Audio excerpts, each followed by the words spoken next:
O assunto do vídeo de hoje é toxina botulínica e incontinência urinária.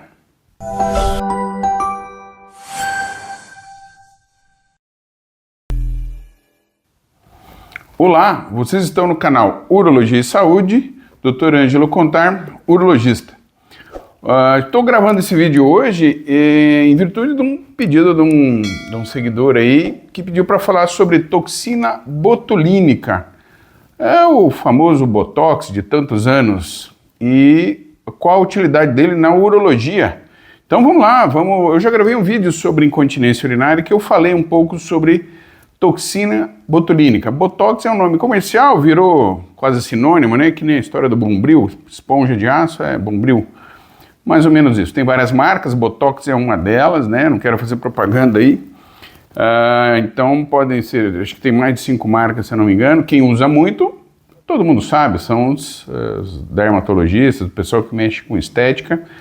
Foi um dos primeiros usos da toxina botulínica para tirar as ruguinhas aí do rosto começou com a mulherada, hoje bastante homem usa também.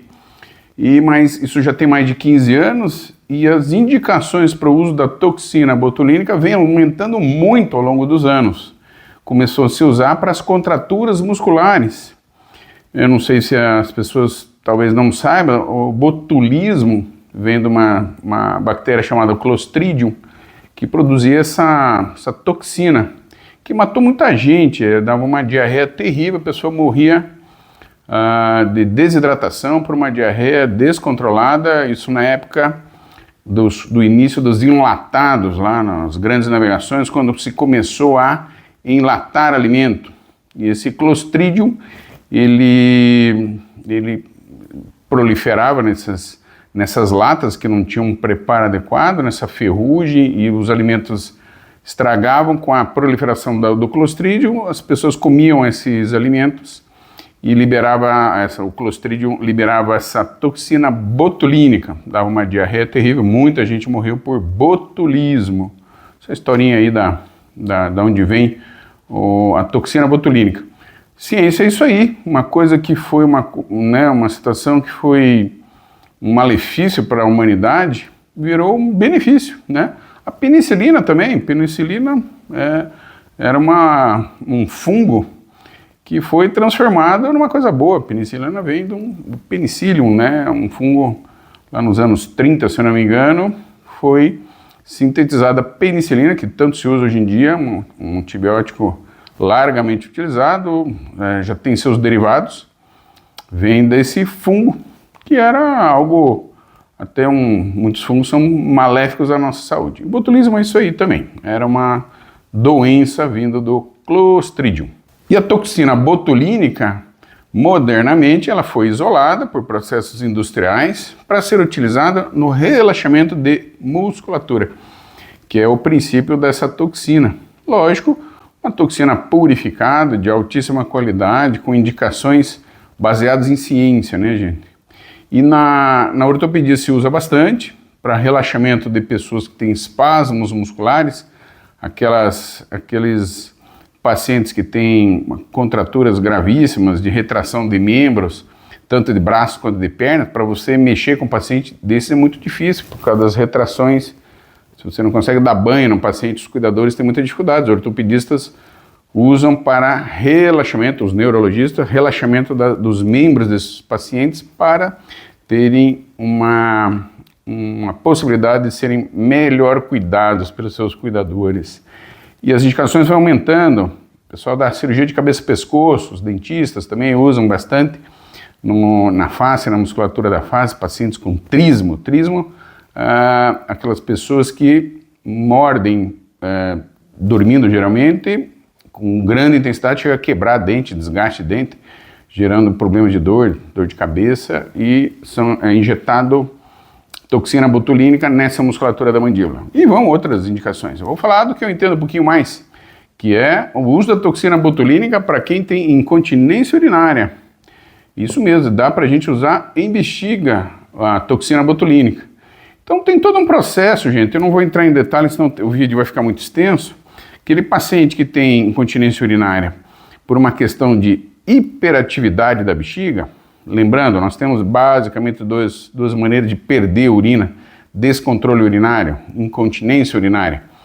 A válvula não funciona de forma adequada, a válvula é entreaberta, é uma terapêutica, um dia eu comento com vocês, a cirurgia da telinha, vamos gravar um outro vídeo sobre isso.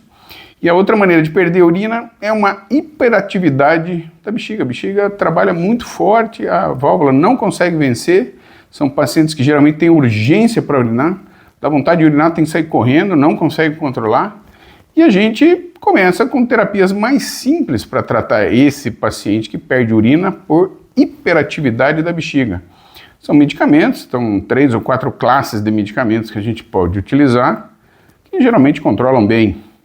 Não havendo sucesso com medicamentos orais, a gente tem que botar no fluxo de trabalho a toxina botulínica, antes de ir para um procedimento cirúrgico, também eu já comento com vocês. Toxina botulínica, então, na falha terapêutica com medicamentos orais, nós podemos aplicar a toxina botulínica dentro da bexiga, num processo que chama cistoscopia. Cistos é relativo à bexiga.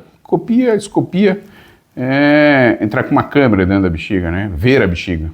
Um aparelho, uma mini câmera que entra dentro da bexiga, paciente sedado, obviamente, e onde é aplicado essa toxina botulínica com uma agulha em toda a extensão da bexiga para fazer o relaxamento dessa musculatura da bexiga que está descontrolada, está funcionando sem o controle do cérebro do paciente. E ocorre um relaxamento, essa bexiga perde essa capacidade de contrair descontroladamente. Então é uma metodologia um pouco invasiva, intermediária entre os medicamentos orais e a cirurgia. A cirurgia é uma metodologia bem mais complexa, onde nós temos que cortar a bexiga, abrir a bexiga em 2 metades e colocar um pedaço de intestino do próprio paciente, separando as 2 metades, fazendo a união, na verdade. Você separa as 2 metades e vai uni-las com um pedaço de intestino. O intestino, então, ele serve como um separador da bexiga, não permite que as 2 metades da bexiga se ancorem uma na outra e haja essa contração com um poder, uma força muito grande, fazendo expulsar a urina de forma descontrolada, a pessoa fica incontinente. O intestino ali no meio da bexiga não permite, na verdade, que as 2 metades se apoiem uma na outra e façam pressão para eliminar a urina.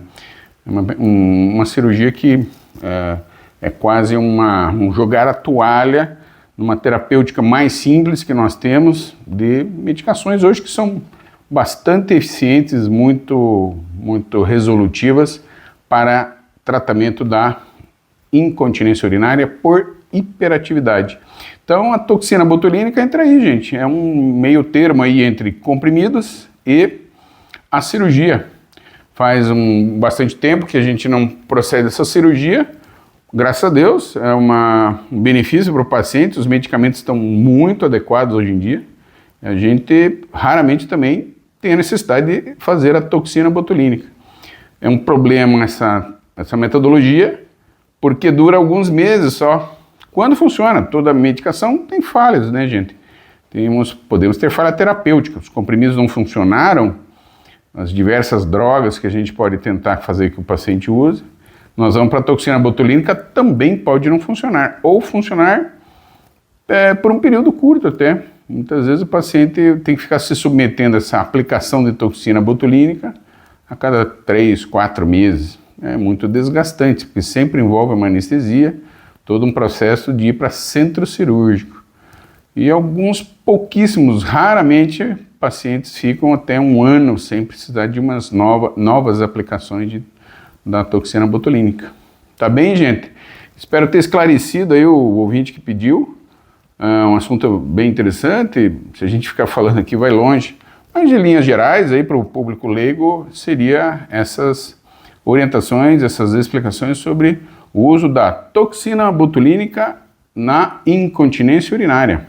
Pessoal, então esse foi o vídeo de hoje sobre toxina botulínica e incontinência urinária.